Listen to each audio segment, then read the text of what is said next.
maligno. Jesus expulsa. Joga pros porcos. Não é dito porque é que o espírito mal entrou naquele homem, naquela criança, porque às vezes até crianças eram assim. Mas por que entrou nessa criança? A Bíblia não fala. Quando o apóstolo Paulo e os demais escritores do Novo Testamento escrevem a respeito da nossa resistência a Satanás, como a gente deve resistir às tentações e aos ataques do diabo, sempre a estratégia é você dizer não e se revestir de Cristo, mas nunca uma explicação do porquê aquela pessoa está possuída de um espírito imundo. Exemplo mais claro, lá no livro de Atos 16, Paulo e Silas estão na cidade de Filipos para pregar o evangelho, eles são acompanhados de uma moça, diz lá o texto, possuída de Python no grego, que era o nome da divindade responsável por interpretar os oráculos dos deuses. Nossa. Então é espírito de pitonisa, de adivinhação. Era um espírito mau especializado em adivinhar. Tinha possuído aquela moça e ninguém sabe como, porque a Bíblia não diz, mas ela era possuída por aquilo ali. Reverendo, você sabe, reverendo. Reverendo, inalando alguns tipos de combinados de ervas, bebendo alguns tipos de poções, fazendo determinados cantos e danças, até que se entrava em uma espécie de transe. Isso está na literatura, reverendo. Você, claro, volto a dizer, eu entendo. Ele está dizendo uma perspectiva bíblica. Numa perspectiva bíblica, unicamente olhando a Bíblia, nós não sabemos, mas se nós formos pesquisar, nós encontraremos como que as pitonisas ficavam doidonas. O oráculo de Delfos ficava lá doidão. Inclusive, vou elucidar a vossa mente, numa ficção, é claro, mas que faz um cenário de como eram os oráculos na Grécia Antiga. O filme 300, quando o rei Leônidas vai até os oráculos, né? Os oráculos lá parecem como velhos, decrépitos, e tem uma menina que ela tá lá dançando, exatamente aquilo ali, inalando uma fumaça. E aí, quando ela inala a fumaça, ela vai e fala o oráculo. Ô, reverendo, tu sabes, histórias clássicos gregos. Vamos lá, então. Inclusive com achado, evidência arqueológica, né? Acharam um local até onde o próprio ambiente, devido à combinação ali, não sei explicar, das questões geológicas ali, também soltavam os negócios que deixavam a pessoa meio aérea, meio... É Deus que está falando agora, é Piton, e vambora. Mas também havia poções, havia um esmagamento de ervas, que a galera também ficava ali nos oráculos. E ela ficou acompanhando Paulo e Silas e dizendo, esses homens são servos do Deus Altíssimo, estão anunciando o caminho de salvação. Até que Paulo não aguentou mais aquilo, virou e disse, sai em nome de Jesus. E a mulher ficou livre daquele espírito. Mas não é dito, esse é o problema, em momento nenhum, por que aquela moça, que inclusive era escrava, tinha um dono ela, né? Por que é que aquela moça foi possuída daquele espírito? E eu tenho uma regra, onde a Bíblia cala, eu calo. Se eu for tentar falar onde a Bíblia fala... Aí, tá vendo? Aí. É aí que nós vamos discordar. É aí que nós vamos discordar, sim, assustadoramente. Porque é aí, reverendo, que todas as pessoas que você critica prevalecem. Porque o reverendo, ele é um grande combatente, né, na sua história. Ele realmente foi um combatente de diversas heresias e maus comportamentos que outros líderes e denominações desenvolveram ao longo da história do cristianismo brasileiro moderno. Ele foi um grande combatente, mas também aí é uma falha do reverendo. Porque você fez um doutorado, então por quê? Se onde a Bíblia se cala, você não fala, reverendo? É uma pergunta amorosa e sincera. Para que fazer um doutorado na Alemanha? Fica só com a Bíblia. Eu não entendo praticamente nada de grego, eu sou o suficiente para pesquisar no dicionário. O senhor sabe grego, koiné, com certeza deve saber hebraico também, melhor do que diversas pessoas. Então, para quê? a tradução seria suficiente. O Senhor conhece contexto de história judaica e Novo Testamento com certeza absoluta, porque o Senhor fez um doutorado, está dentro da grade. Eu sou bacharelado, tenha lá a grade lá que nós tivemos que estudar. Reverendo, tenho um respeito muito grande pelo senhor, mas essa frase aí é um tiro no pé, reverendo. Não, o senhor pode não querer que as pessoas tenham acesso a estas fontes em um primeiro momento, porque pode ser que o senhor julgue, pode ser, não estou dizendo que é, que as pessoas não terão o mesmo discernimento que o senhor tem. Não terão o mesmo entendimento que o senhor tem.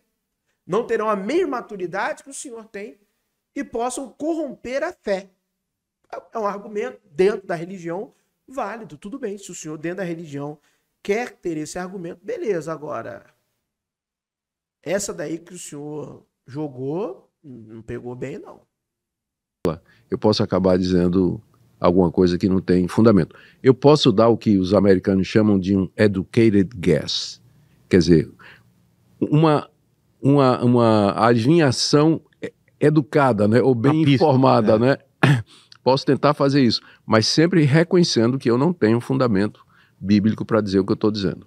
E fala na Bíblia também que... Fundamento bíblico, mas o senhor tem fundamento histórico, porque o senhor é um doutor. O senhor poderia apresentar o fundamento arqueológico, porque eu sou um doutor. O que eu tenho de vida, o senhor deve ter de estudo. Até coisas que me falham a memória podem estar ainda frescos na sua memória. Poxa vida. O senhor não sabe, de fato, como é que era lá ficar em transe por Piton? O senhor sabe, pô. Claro que o senhor sabe. Como várias outras coisas. Eu duvido que o senhor não saiba tudo que eu falei aqui de zoroastrismo. Que foram os alemães, foram os grandes acadêmicos que adentraram em um primeiro momento ao zoroastrismo, e até eu tenho uma obra aqui em alemão chamada Pisquet, que é uma obra produzida por um estudioso alemão do século XIX, em que ele investiga na literatura grega todas essas fenomenologias de possessão, falar em línguas, ele traz paralelos da literatura grega, e ele fala de questões da literatura médica à sua época. E era um estudioso alemão, cristão, então... Se voltar a pecar, voltam com mais 7 os demônios. Jesus disse exatamente isso aí, né? Que se alguém está possuído por um espírito maligno, é liberto, o espírito sai, mas no lugar você não põe o que evitaria o espírito voltar, que é o evangelho de Cristo, a pessoa de Cristo, a pessoa do Espírito Santo. Ele volta com 7 espíritos piores, e o estado desse homem final é pior do que o primeiro. Palavras de Jesus. Exato. No caso de Jó, que também a gente pode discutir essa questão da soberania versus a liberdade, né, do humano, o que a gente tira daquela... Porque dá a impressão que Deus permitiu que o demônio viesse e falasse, se você faz isso, porque ficou fazendo tipo de uma aposta com Deus. O que aquilo o que dá para aprender com isso? Primeiro já que Jó era correto, né? Era uma pessoa de Deus. Bom, o que a gente pode aprender é que a Bíblia nos dá, às vezes, uma janela no mundo espiritual, mas ela descreve os acontecimentos através dessa janela numa linguagem muito humana. Como eu te disse, a gente está lidando com realidades que a gente não compreende plenamente. Então a gente chama isso de linguagem antropomórfica, que significa a semelhança do homem, ou antropopática, a semelhança dos sentimentos humanos. Tá. Então a Bíblia usa muito esse tipo de linguagem para se referir a Deus, para que a gente possa ter uma ideia. Não é exatamente, mas é o mais próximo que a gente consegue... a gente poderia compreender. Então a descrição de Deus... Lembrando que antropomorfismo e antropopatismo são conceitos teológicos, tá? Para vários escritores do Antigo Testamento, vários, se não falar todos, por exemplo, quando eles estão falando acerca de Deus, que se não é linguagem poética, sapiencial, como o livro de Jó, por exemplo, os Salmos, né? A mão do Senhor, a boca de Deus, os olhos do Senhor... Nós desenvolvemos o conceito teológico de antropomorfismo, de antropopatismo para sentimentos, antropomorfismo para formas humanas, vamos dizer assim. Para o autor, cara, em vários textos, o autor está sendo literal, cara. Ele acreditava que Deus descia no arraial, Jeová, varão de guerra e várias outras questões ali de uma coisa física, sabe? De Deus ali como físico presente, entendeu? A redação deuteronomista é que vai já começar a dar uma refinada por causa de quem? Por causa de quem? Ahura Mazda. Ahura Mazda era o invisível, muito antes de Yahweh. A redação que vai parar no Êxodo, no Deuteronômio, de começar a falar de um Deus invisível, já é a mão já da galera do período persa. Que a Ahura Mazda é invisível, a Ahura Mazda é luz, é a luz infinita. Isso está na própria mitologia do Ahura Mazda. Apesar de também já ser ali dentro da Pérsia uma evolução do entendimento. Mas, claro, uma evolução que antecedeu os judeus. Sentado no céu, no trono, os anjos servindo, e entre os anjos chega Satanás para fazer aquela proposta indecente com relação a Jó. A gente não sabe realmente o que é que aconteceu, mas mas esse quadro ensina para nós algumas coisas. Deus é soberano sobre todas as coisas. Nada acontece no mundo sem a permissão dele. O diabo sabia disso. Tanto é que Satanás foi lá pedir permissão. O diabo é o diabo de Deus, nas palavras de Lutero, acredita? O diabo é o diabo de Deus, ou seja, ele só faz e só vai até onde Deus permite. A visão reformada é essa, né? Satanás é um cão na coleira, quem está segurando isso aí é Deus. É a visão reformada, é a visão que dá início ali nos primeiros pensadores da reforma protestante. Não estou dizendo que eu concordo, não. Eu estou dizendo que vocês já entenderam o que eu falei aqui antes aí. Então, isso aqui é a visão teológica do reverendo, da qual a gente respeita, mas é uma visão teológica, é uma cosmovisão, não a realidade. É um pitbull numa corrente, né? E Deus estica aquela corrente, libera aquela corrente de acordo com os planos dele. O diabo sabe disso, por isso ele foi pedir a liberação, né, para tentar Jó. Só existe, o diabo sabe disso, ele sabe que não pode agir sozinho. Lembrando que Jó não existiu. A história de um servo sofredor, de um homem que padeceu na mão dos deuses, tem várias histórias no Antigo Oriente Próximo. Tem um livro, você digita em inglês, literaturas, em inglês, digita assim mesmo, literaturas do Antigo Oriente Próximo, PDF, tá? Literaturas do Antigo Oriente Próximo, PDF. E aí você pega as iniciais disso em inglês e coloca do lado, vai aparecer a obra. Ali, meu amigo, são mais de 1000 textos traduzidos. E você vai ver ali as diversas histórias de Jós, com outros nomes. É igual Noé e Utnapishtim, acho que é assim que se fala, né? Utnapishtim, sei lá. O cara lá do dilúvio de Gilgamesh, né? O cara da arca, ou Atrahasis, né? Também. Ou seja, vários Noés, vários Jóis e por aí vai. Só existe um Deus, eu não sou esse Deus, você não é, o diabo não é. Então, ele reina soberano sobre tudo. E Deus, às vezes, permite que os seus servos mais fiéis passem por sofrimentos, angústias, exatamente para testar, purificar a nossa fé e a nossa confiança em Deus. Isso aí é ensino geral da Bíblia. Quem diz que o cristianismo bíblico promete prosperidade, saúde, felicidade para quem crer em Jesus e for devoto, isso é fake news. Isso aí é um evangelho falso. Jesus disse que a porta era estreita.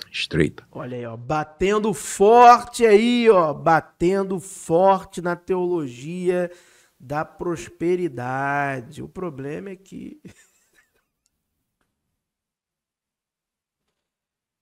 meu pai, o problema é que tem textos falando sobre prosperidade, né, cara? E aí tem que adaptar o discurso. Não é riqueza, não é isso, não é aquilo outro. Tem que adaptar, mas que a Bíblia fala de prosperidade. que a Bíblia fala que Deus vai te dar alguma coisa, ainda mais no contexto do Antigo Testamento, fala, e aí a gente tem que usar a teologia para não vincular bens materiais, mas infelizmente o Antigo Testamento, reverendo, fala do campo, da colheita, e o que você fazia com o produto da colheita? Vendia. Quanto mais próspera a tua colheita, maior o teu dízimo, né, por Império Persa, que não tem nada a ver com o Antigo Testamento em si, gera uma redação ali do Império Persa, é mais dízimo, mais dinheiro, e consequentemente você fica mais rico. Prosperidade é oriunda do trabalho, isso está lá em Eclesiastes também. Então, a Bíblia tem. A Bíblia não tem a barganha, como a galera coloca aí, mas que tem aí. Cada um vai usando a seu bel prazer, essa é a verdade, infelizmente. E sempre foi. E a gente sempre está sujeito a esse tipo de coisas. Por isso que a gente não pode... Voltando agora ao tema do Rio Grande do Sul.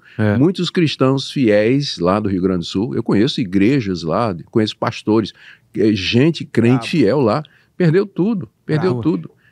Então, estava no meio, juntamente com os outros, mas era servo de Deus, como Jó, permitiu a aprovação, a perda de todos os bens, e eles vão sair firmes, vão sair fortes dessa aprovação. Confiança. Tem sempre um propósito? Sempre acredito. Tem. Claro que vão. Acredito muito nisso aí. Muito mesmo. Valeu, pessoal. Reagimos a mais um vídeo aí, de acordo com a pedida que vocês estão fazendo. Espero que vocês tenham gostado de mais esse conteúdo. Lembrando que não foi uma refutação ao reverendo Augusto Nicodemos Lopes, mas apenas estava complementando informações extrabíblicas e desde o início ele colocou-se de forma a responder aquilo que era pertinente à Bíblia. E eu vim com informações extrabíblicas, tá bom?